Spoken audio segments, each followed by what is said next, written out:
In the vast pantheon of ancient gods, almost every deity had a Greek counterpart. But there was one god who stood entirely alone. An entity so ancient he existed before Jupiter, watching over the boundaries of time itself, with a face looking back and a face looking forward. He is Janus, the unique Roman god of the threshold. Why was this two-faced deity actually considered more powerful than the king of the gods in religious rituals? And what terrifying secret did his open gates reveal about the bloody reality of the Roman Empire? Before we unlock the door to the past, make sure to hit that subscribe button, smash the like, and ring the bell so you never miss a journey into history. In the ancient Roman mindset, a door was never merely a piece of wood pivoting on a hinge. It was a vibrating boundary of spiritual power.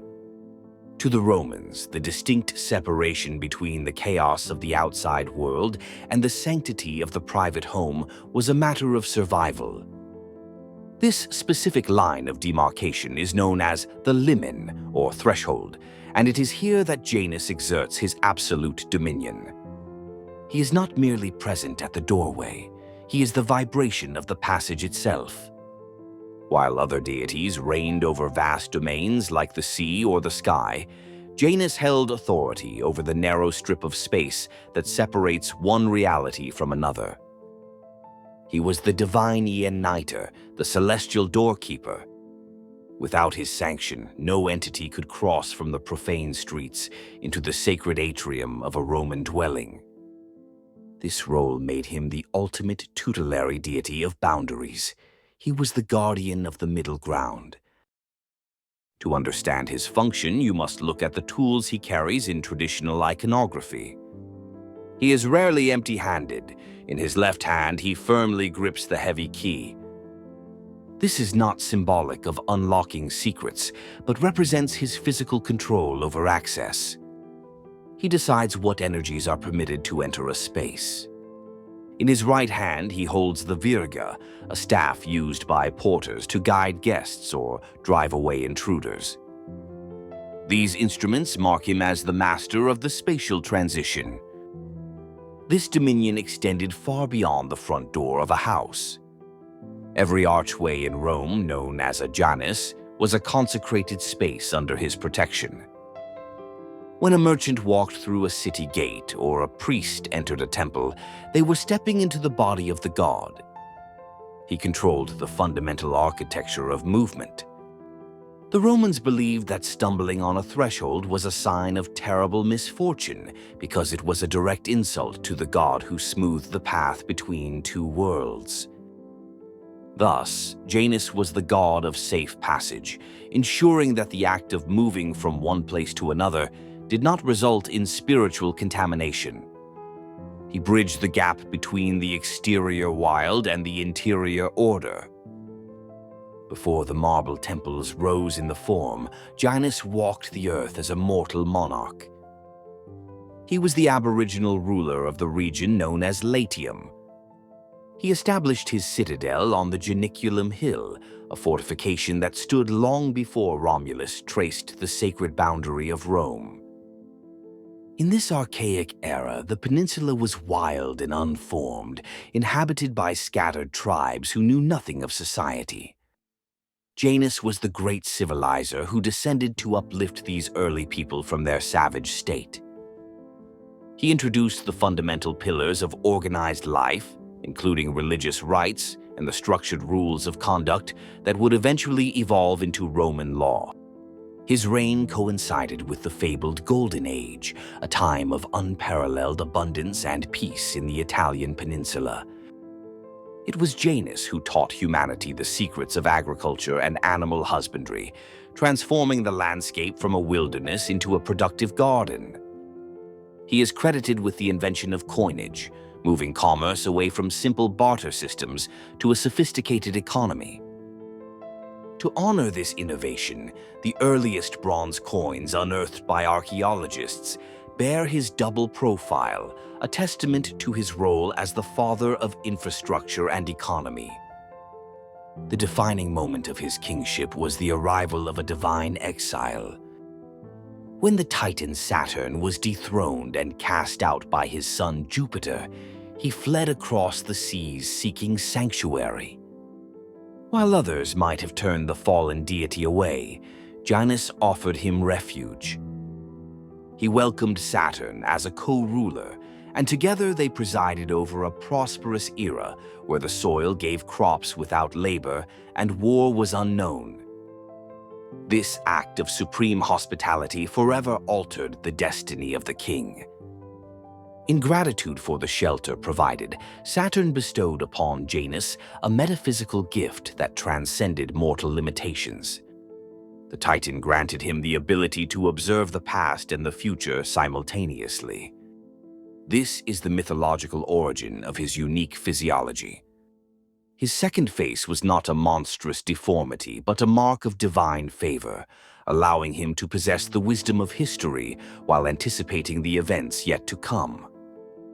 He became the omniscient witness of time, the only being capable of seeing the origins and the outcomes of all endeavors without turning his head.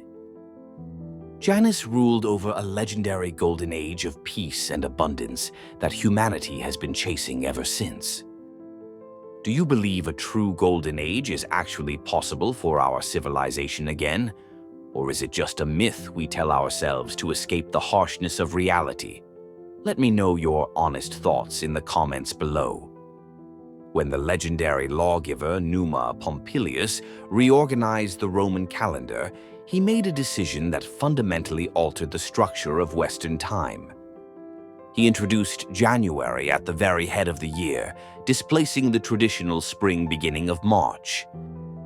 By placing this month first, the Romans acknowledged that Janus was the master of the temporal dimension itself. He was no longer just a guardian of physical space, but the governor of the cosmic cycle. The first hour of the day, the first day of the month, and the first month of the year all fell under his exclusive jurisdiction. He became the consuls of the years, turning the great wheel of the seasons. This role as the architect of time was encoded in his very image. According to the naturalist Pliny the Elder, there was a specific statue of Janus in the Forum where his fingers were positioned in a peculiar manner. On one hand, the fingers formed the number 300, and on the other, they formed 65. He literally held the length of the solar year in his hands. This ancient calculation linked him intrinsically to the movement of the sun and the cyclical nature of the universe. He was the father of the morning, or pater matutinus, waking the world at dawn and closing it at dusk. His command over time granted him a ritual status that surpassed even Jupiter. In the strict hierarchy of Roman religion, Janus always received the praefatio, or the very first offering of wine and incense. It was a theological impossibility to pray to another god without first acknowledging Janus. He was the mediator between the human and the divine realms. If the conduit of Janus was not opened through prayer, no message could reach the throne of Jupiter or the ears of Mars. He was the essential channel for all spiritual communication. This unique position made him the Deus Deorum, the god of gods, not because he ruled over them, but because he facilitated their very interaction with humanity. On the 9th day of January, during the festival of the Agonium, the high priest would sacrifice a ram to him, cementing his role as the alpha of the religious calendar. While others governed specific elements of nature, Janus governed the sequence of events itself. If you are enjoying this deep dive into the origins of time, please support Best of History and Mythology by subscribing, liking this video, and hitting the notification bell. We have many more legends of value waiting to be discovered. In the bustling heart of the Roman Forum stood a small but ominous structure known as the Ianus Geminus. This was not a temple in the traditional sense, but a ceremonial passage walled on two sides with double bronze doors at each end.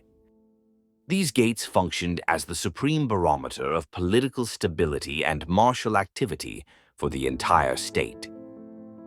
An ancient edict commanded that these heavy portals remain tightly shut only when the empire was at complete rest, devoid of conflict anywhere in its vast territories. Conversely, during times of military campaign, they were flung wide open. The symbolism behind this ritual was profound and terrifying. The opening of the gates was not merely a signal to the populace. It was a theological necessity intended to release the divinity from his shrine so he could accompany the legions to the battlefield. With the doors standing open, the god was free to move between the safety of the capital and the chaos of the front lines, ensuring that the luck of Rome did not abandon its soldiers. The shrine became a conduit for supernatural aid in the midst of slaughter. History reveals a chilling reality through the operation of these gates. For a period spanning over 7 centuries, the doors of the Ianus Geminus stood agape almost continuously. The hunger of the Roman war machine was insatiable. In the annals of history, they were sealed only 3 rare times. The first closure occurred under the mythical reign of Numa Pompilius. The second happened briefly after the exhaustion of the First Punic War against Carthage. The third did not arrive until the Emperor Augustus finally imposed his Pax Romana upon a weary world. For the vast majority of its existence, Rome lived with the gates of Janus wide open, a silent admission that their civilization was fueled by perpetual conquest and endless strife. Rome kept the gates of war open for over 7 centuries, proving that their glorious empire was built on the foundation of endless conflict.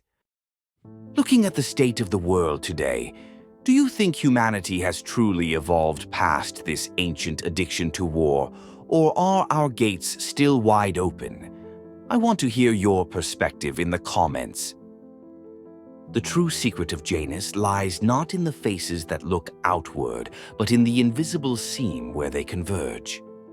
We traditionally interpret his duality as a simple binary of retrospect and anticipation. However, the ancient wisdom concealed within this image suggests a third hidden dimension. The past is merely a fossilized memory that no longer breathes. The future is a shapeless hallucination that has yet to coagulate. The only tangible reality is the razor-thin slice of existence known as the immediate present. Janus is the apotheosis of this fleeting instant. He represents the exact millisecond of transmutation where potential collapses into reality. This deity embodies the concept of liminality in its purest form. He is the tension between what was and what will be. When you stand paralyzed by a difficult decision or poised on the brink of a life-altering change, you are inhabiting his psychological domain. He is the patron of the existential crisis and the decisive breakthrough. The god teaches that life is not a static state of being, but a fluid process of becoming. We are not nouns, but verbs in constant motion. The revelation is that the door is not an external structure of wood or stone. The threshold is internal. Every human being is a vessel of this simultaneous awareness. We carry the weight of our history while staring into the void of the unknown. Janus reminds us that we cannot enter a new phase of existence without leaving something behind. The act of stepping forward requires the death of a former self. In this light, he is not just a watcher of time, but the active force of evolution. The power of the god does not reside in the years gone by or the centuries to come. It lives entirely in the blink of an eye where the choice is made. You are the gate, and the transition is the only truth. Remember that every ending is merely a disguise for a new beginning. Thank you for watching. See you in our next video here on Best of History and Mythology.